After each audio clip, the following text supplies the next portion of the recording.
Hello folks, welcome back to the channel. Thank you very much for joining me once again. You are always most welcome. Well, today we have got some armour, and this is a particularly interesting one, I think. This is the Gepard A1 A2, which is obviously the Leopard, German Leopard tank based anti-aircraft cannon system, complete with its own built-in radar guided guns.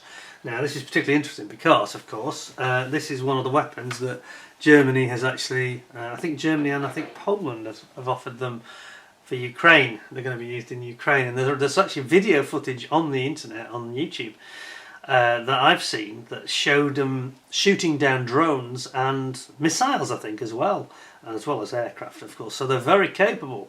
I mean, it's not a new system. It came out in the 70s. In fact, I remember in the mid-70s that there was the Dinky, many of you that remember the Dinky company, who used to make die-cast toys for girls and boys, mainly the latter, but they actually had a version of that was in the Dinky range as well. They did several versions of the Leopard. I think they did a standard Leopard tank, they did the Gepard, I think they did like a recovery truck or something.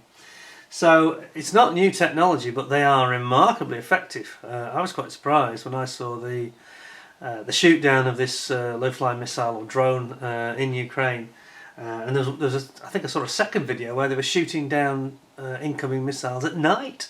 So it has no problem at all because it's radar guided, big radar dish on the top. Anyway, this is the Takom kit, obviously.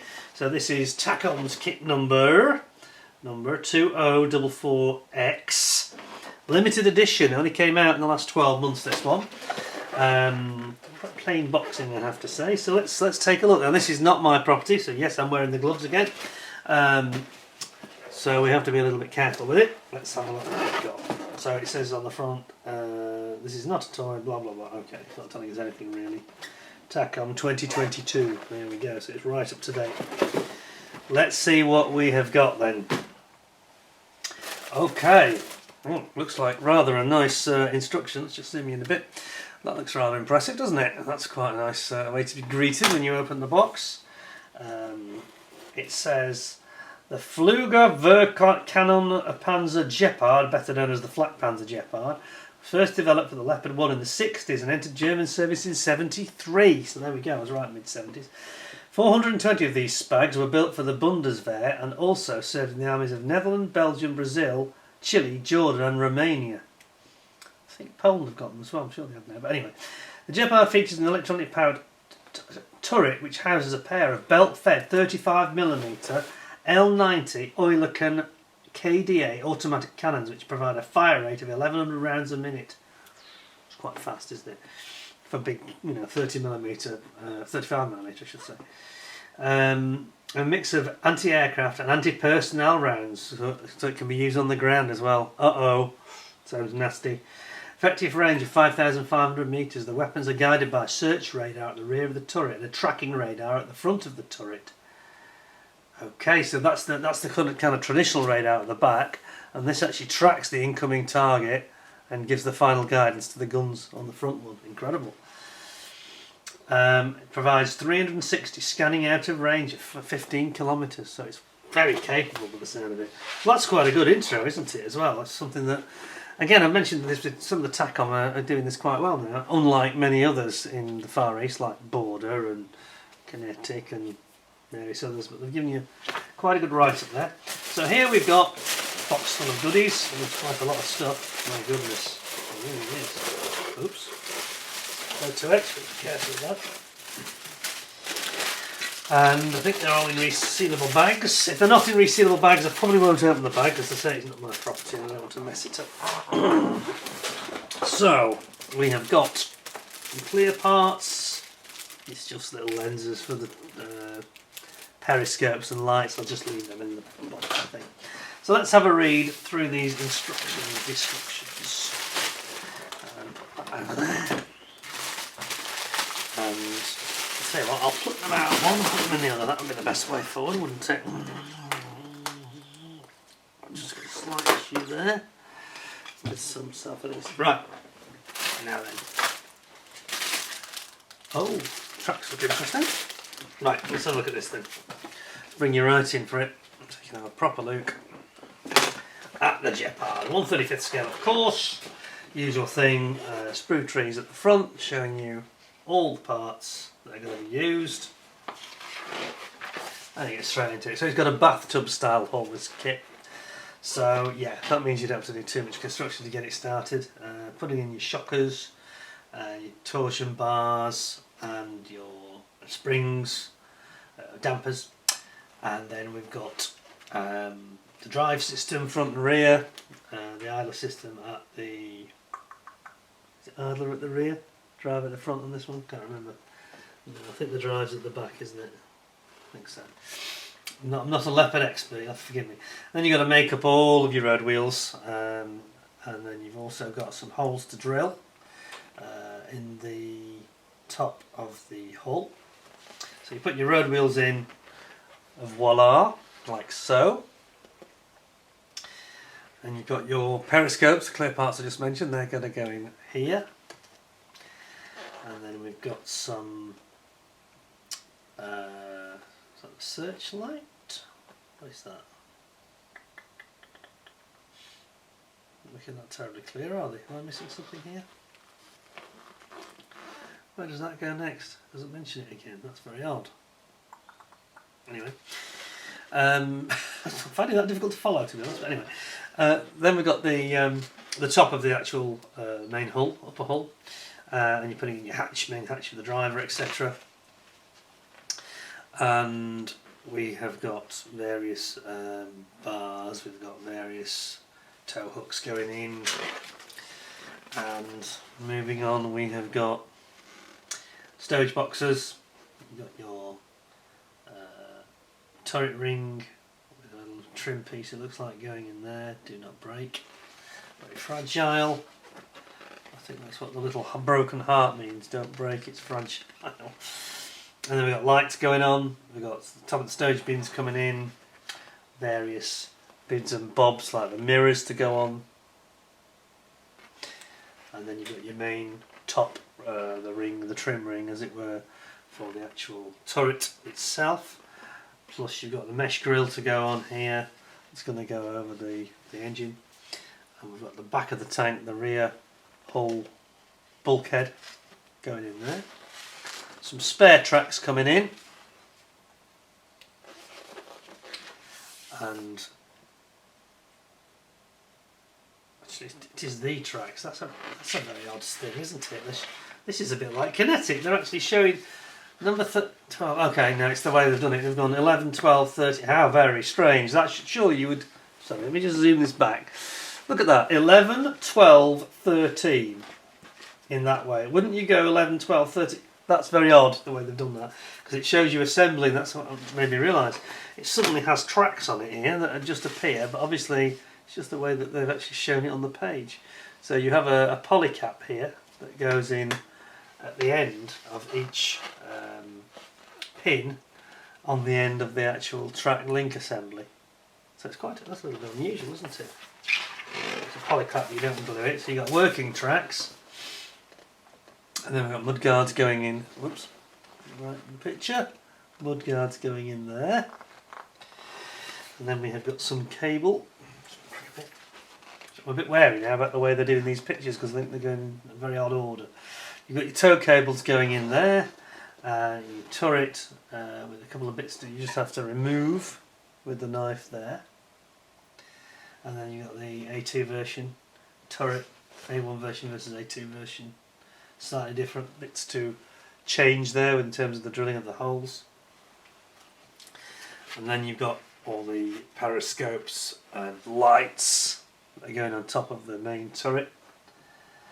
And your main hatch going in there. Then you've got your forward tracking radar that we spoke of at the beginning. And there's also some smoke discharges here as well. And then we're getting on with building all these parts into the actual main turret itself. And there's quite a lot of parts in this kit, I think. I think it's going to be quite a big build. And you've got all sorts of these brackets and fittings that go around the turret. Quite a lot of them on both sides. And then, yeah, we've got, this is the actual cannons themselves. This is the sort of shroud that goes around the breech of the cannons. And that's quite an impressive looking setup. And then here we get to the cannon barrels themselves. So obviously it's a rotating 35mm Oerlikon cannon. And here you can see it's actually going to go in together, and the barrels come into the breeches, and there's two versions, isn't there? Depends on which version. Again, it's a little bit unclear. This is you know, Takom. I'm still not using a lot of English here. I've got to say it's a little bit unclear, but there's obviously an A version and a B version, and they say 1 or 2. But that's not the clearest thing I've ever seen in terms of instructions, guys. Then you've got the base of your turret coming in here with the turret ring on it. A couple of boxes going on the side. Again, 2 versions, and still not very clear what they mean in terms of the way that they've laid that out.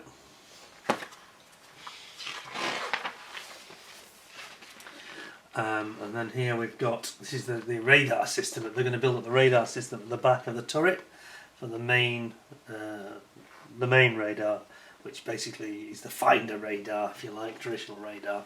And you've got all sorts of parts coming together here, and then you've got your the actual radar dish itself, which pivots, obviously tracks and pivots in both directions. Goes on the back like so. Again, 2 versions, still not clear, but they've not laid this out in the most explicit way, have they, to be honest? It's a little bit of confusion there. And then on the other page we have got here these other small parts that are just going on stage boxes, etc., that are going on the back of the turret. And then finally your cannon equipped turret is joining the main hull here. And we've got a big, huge stowage box there to go on the back.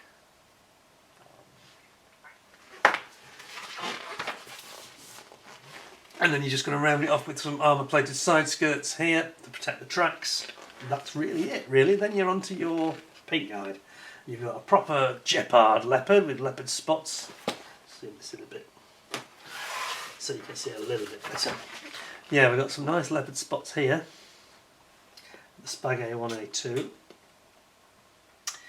And then you've got a more traditional sort of Bundeswehr, you know, sort of an olive drab style. Quite a few variants actually. Then you've got a proper one that's got proper camo.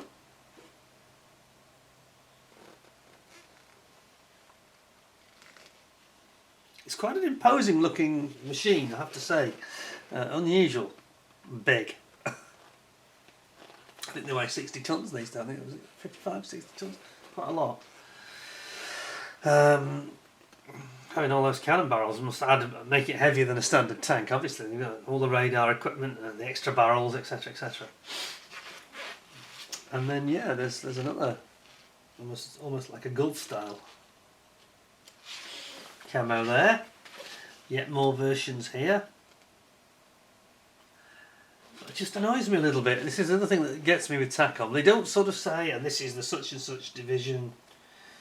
It just says, it just doesn't tell you, you know, what division it's in, or there's no data really to tell you. They frustrate me, they do. I'm sure it says the Romanian, it just says Romanian Army. German Army, that's helpful, isn't it? Oh, the German Army. Oh, that's, okay, Brazilian, let's go back. Brazilian Army, German Army, Brazilian Army. Brazil, really?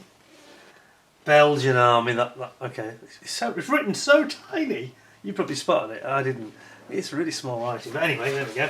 So there we are, and then it just have some adverts for their other kits at the back. So, I would say, in parts that's really good, in other parts it's incredibly confusing and a bit lacking in detail. And very hard to read, so yes, that could be better, frankly. Anyway, that's all right. That is Takom for us. Let's see what we've got with the parts then. So, the turret first of all. This is where they're usually very, very good at it. So, let's have a nosy at this. Ooh, I think you're going to like this. Right, here we go. So this is the the turret on which the cannons are mounted either side, and it's front to the left, rear to the right as you're looking at it. Look at that. That's nice, isn't it? It's got this sort of anti-slip sort of style to it. Not as much as other tanks though, it's quite smooth. Yeah, but it's nice. And then we've got, this is obviously where the radar goes at the back. That's quite nice, isn't it? Yeah, cool. You ever like that? That's nice. Good start. Self-sealing bag put together again, and then we've got this is not a self-sealing bag, so where is it? Yes it is, yes it is, sorry. This is the track links, and there's a lot of them.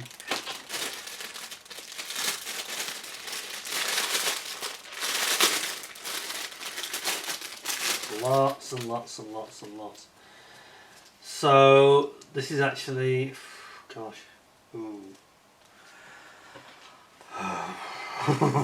This is the one thing about armour that is always a bit frustrating, isn't it?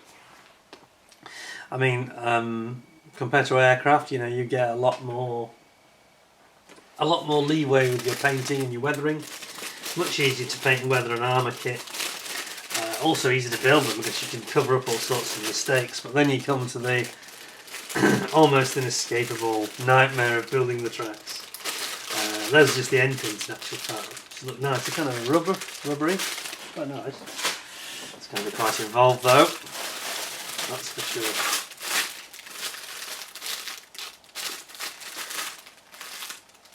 Okay. Try to find out how it opens. There it is. Now then, look at this. This is the upper and lower holes. Okay, so let's bring you in. Let's have a look at this. Now then.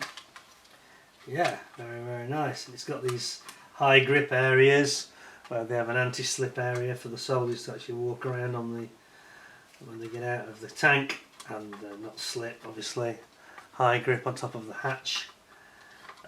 Here you've got your bathtub style of hull.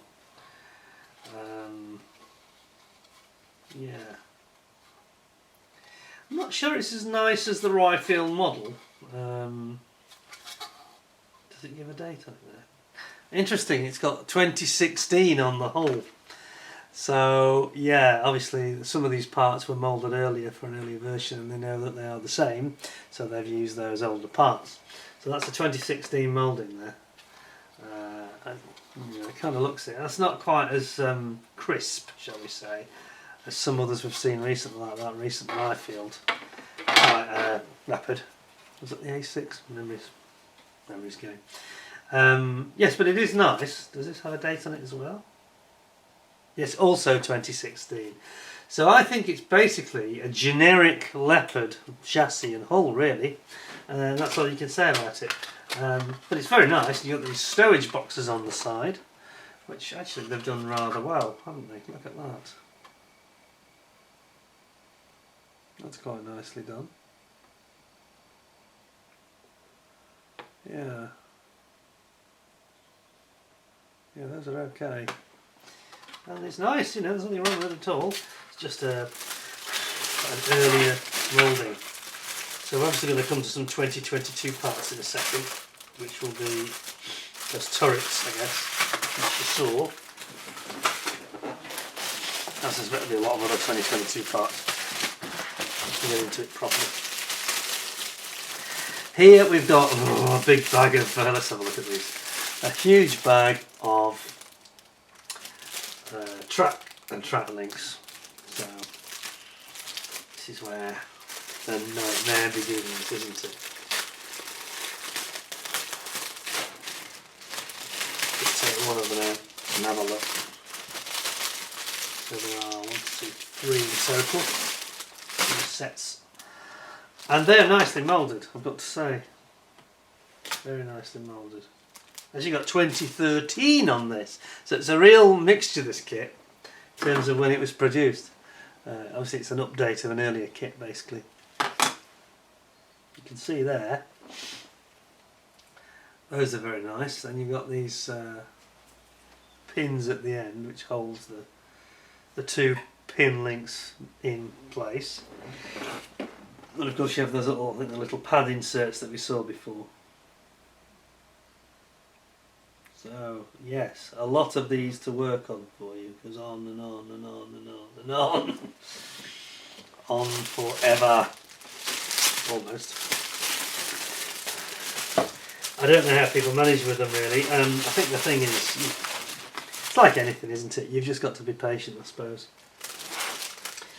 I think the main answer when you've got one of these kits is to just put a podcast on or some music on or something and just work away at it, you know, and just get into a rhythm almost, a method of building them up. That's that one. Then we have got, this looks interesting. Now we've got some photo X and all sorts in here. Let's have a look.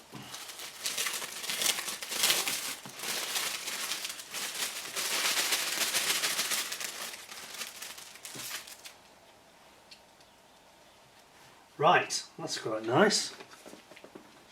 All sorts of cables and all sorts here. Look at this. We've done this nicely. Yeah, this is a Gepard Spag. There we go.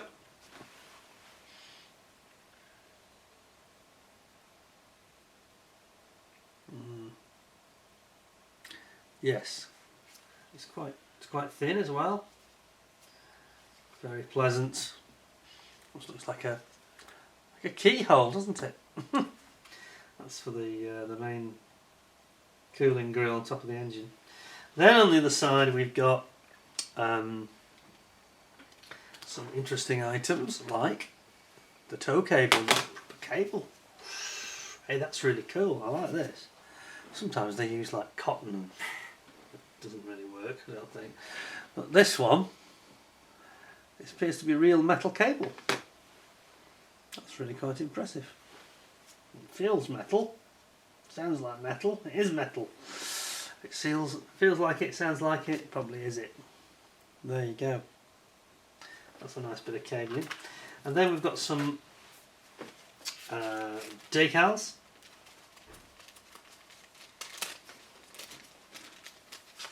Here we are.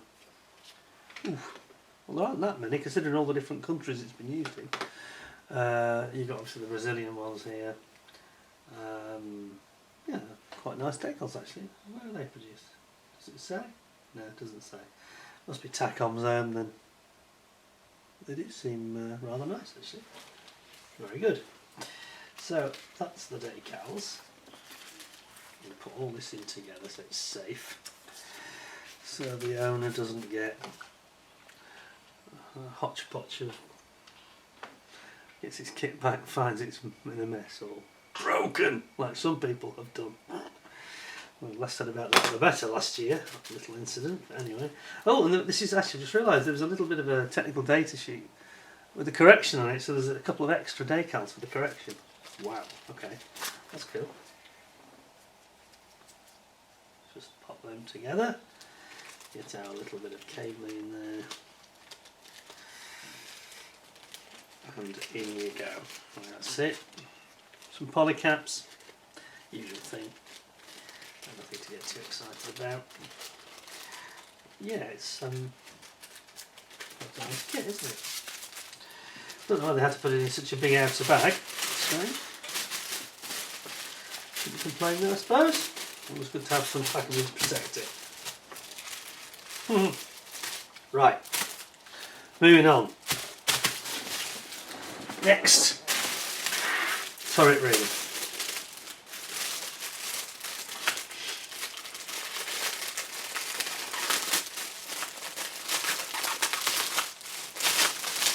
There in the end.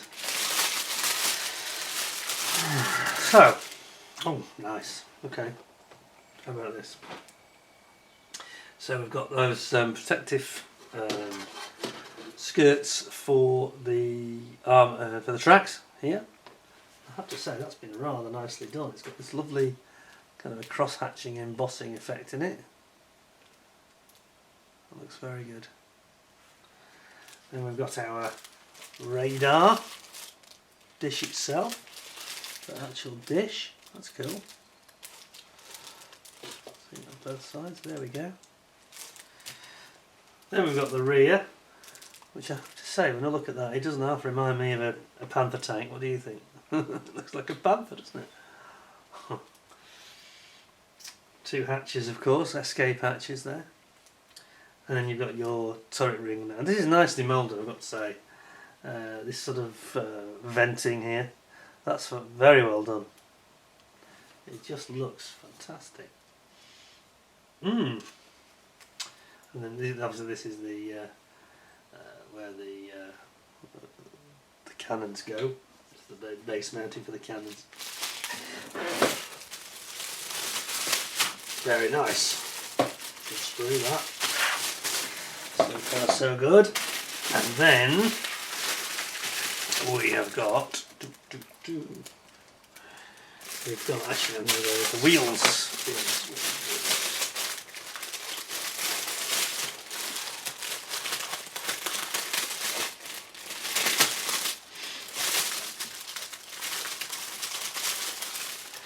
Some wheels. Now then. Oh, these are nicely done. These are nicely done. Got your sprocket and your idler wheels there. They look nice, don't they? Look at that.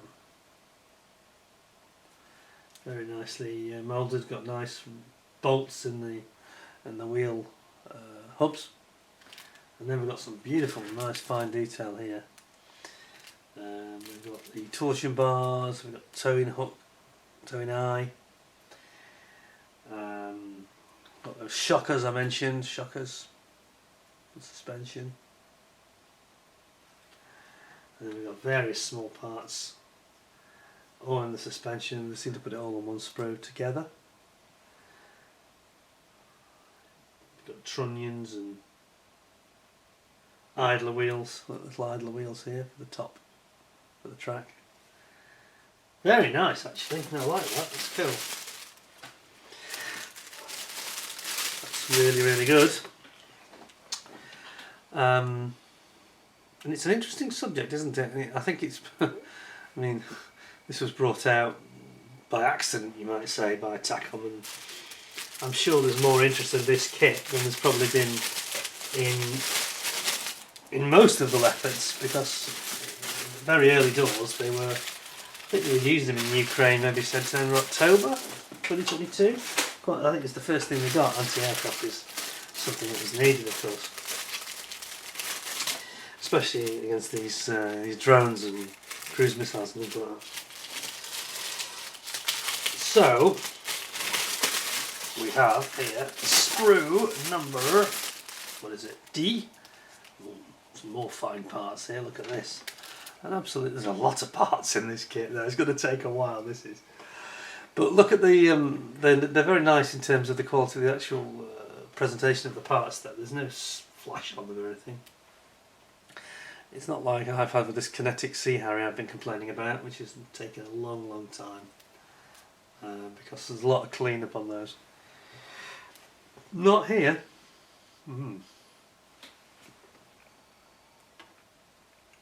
That's nice, isn't it? Fine moulding there. Engraved detail, lots of tiny hatches, you've got all sorts of things, you've got mirrors. Hard to know what some of these parts are. There's so many fine little parts and things that look like hatches or sockets even. Remarkable really. It's a nice sprue. Nothing wrong with that. Oops.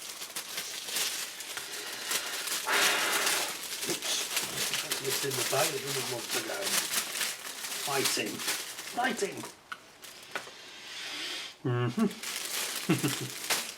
Anyway, only a couple of sprues to go. So, what have we got here?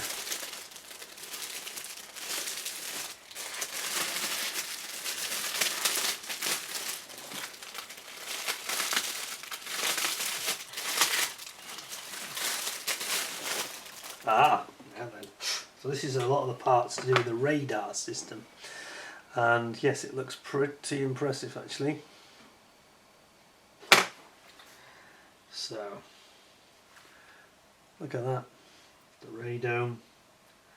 This is the front tracking radar, which tracks the incoming low-flying missile or drone or whatever, or aircraft, whatever it is.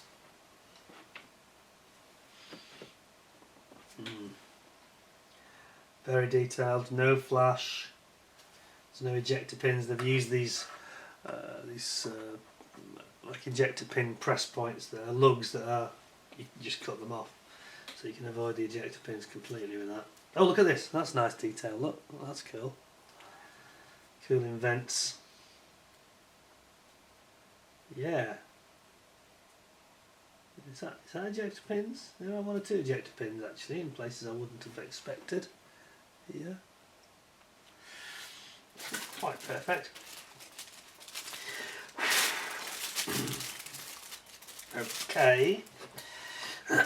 So that's another side of that radar. It's very impressive, I've got to say. Okay.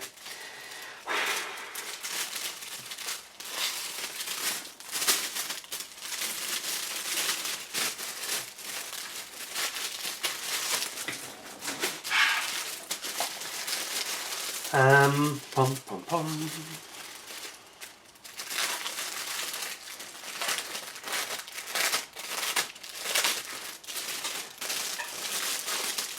And finally, the last sprue.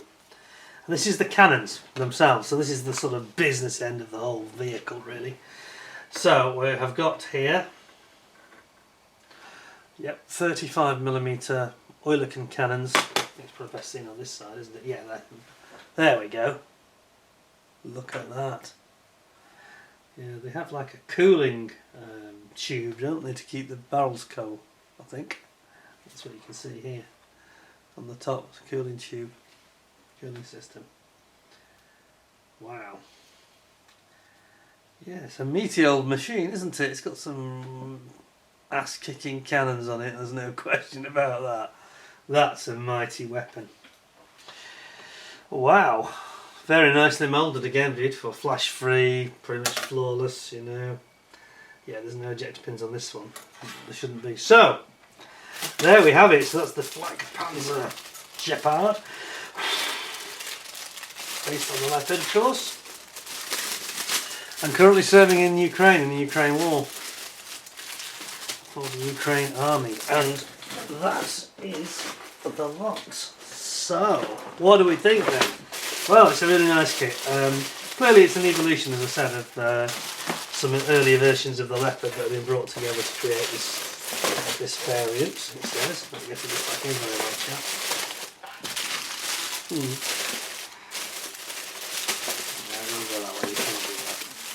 So there we go.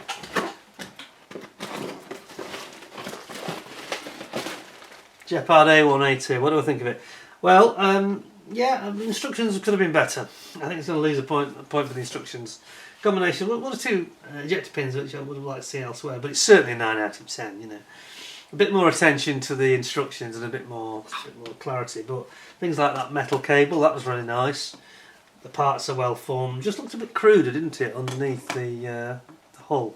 So I think 9 out of 10 is a good score. I think if I was to recommend anything to Takom, I'd say sort your instructions out. Let's have a bit more information, a bit more clarity, please, and yeah, a bit more, you know, don't print it like it's micro nano printing, you know, like when it said Brazilian Army. I think, God, I mean, I've got glasses on. You need them.